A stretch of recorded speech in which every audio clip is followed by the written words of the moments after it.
Welcome दोस्तों।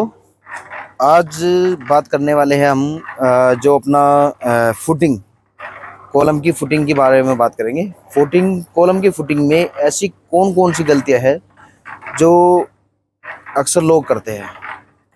ऐसी हम फुटिंग के अंदर 5 गलतियां आपको बताएंगे। सबसे मेन जो 5 गलतियां होती है फुटिंग के अंदर, वो क्या गलतियां होती है, उस गलतियों के बारे में बात करेंगे हम।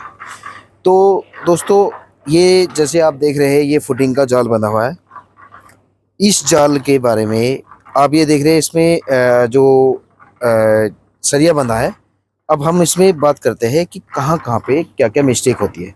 तो दोस्तों, जैसे कि आप यहाँ पे देख रहे हैं कि ये जो जाल बंधा है, इसके अलावा पीसीसी हमारी यहाँ तक क्यों है। सबसे पहले की जो गलती होती है, सबसे पहली गलती ये होती है कि लोग जब खुदाई करते हैं, फुटिंग की खुदाई करते वक्त सिर्फ फुटिंग की खुदाई उतनी ही करेंगे जितनी की जो फुटिंग का साइज है, जो कि ये सबसे पहली गलती होती है।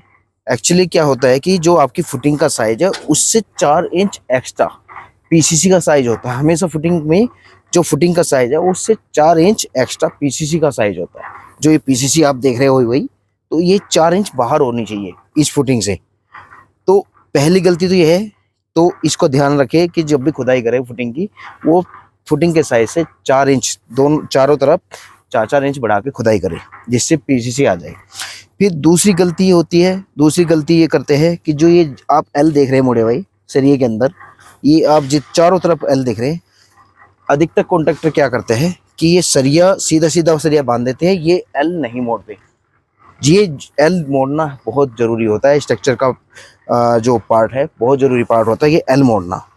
सबसे अब बात करते हैं हम तीसरी गलती की। तीसरी गलती ये होती है कि जब हम फुटिंग कास्ट कर रहे हैं, फुटिंग का 50 mm का कवर होता है। 50 mm का कवर फुटिंग के अंदर होना चाहिए। जैसे नीचे है ना, ये 50 mm कवर पीसीसी के नीचे, जाल के नीचे 50 mm का कवर होना चाहिए। प्लस जो साइड है, साइड में भी हमारा जब शटरिंग कर रहे हैं तो 50 mm का कवर होना चाहिए। तो एक जो तीसरे नंबर की गलती बताई मैंने आपको, कवर का विशेष ध्यान नहीं रखते, तो ये कवर का ध्यान रखना जरूरी है। अब चौथे नंबर की गलती की बात करें, तो चौथे नंबर में क्या होता है कि जब हमारी फुटिंग कास्ट हो रही है, तो उस टाइम क्या करते हैं कि साइडों में जितनी स्ट्रक्चर इंजीनियर ने हमारी स्ट्रक्चर ड्राइंग में दिया होता ना कि उसकी साइड की डेप्थ कितनी है। अगर आइसोलेटेड फुटिंग है तो आइसोलेटेड फुटिंग में साइड की डेप्थ अलग होती है, और जो बीच में डेप्थ होती है तो वो उसकी डेप्थ अलग होती है। अब अधिकतर कॉन्ट्रैक्टर क्या करते हैं कि साइड का कोई ध्यान ही नहीं रखना है कि वो कितना कास्ट हो रही है साइड में। और जब उसको टेपर करते हैं, टेपर यहाँ से ऐसे सीधा टेपर मिलना चाहिए, बिल्कुल किनारे से टेपर आपका उठना आएगा और ऐसे उठ के आएगा टेपर बिल्कुल। वो टेपर ऐसा ना करके ऐसे करते कि आपकी कास्ट होगी, फिर यहीं पे साइड में ना थोड़ा सा कंक्रीट थोड़ी सी उठा देते बस, जो कि सबसे बड़ी गलती होती है। गलती प्रॉपर तरीका ये होता है कि जो आपकी बीच की डेप्थ है, बीच की डेप्थ से आपका टेपर सीधा आएगा आउटर साइड तक, ना कि ये आपने कहीं से भी अपनी मर्जी से उठा दिया। तो ये चौथे नंबर की मिस्टेक होती है।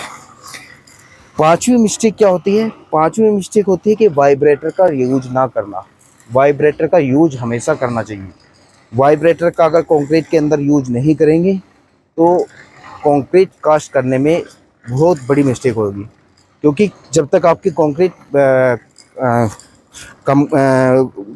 कंप्रेस नहीं होगी तब तक उसका फ़ायदा नहीं है। तो दोस्तों, इन चीज़ों का ध्यान रखें। तो उम्मीद करता हूँ कि फुटिंग के बारे में आपको जानकारी अच्छी लगी होगी। धन्यवाद।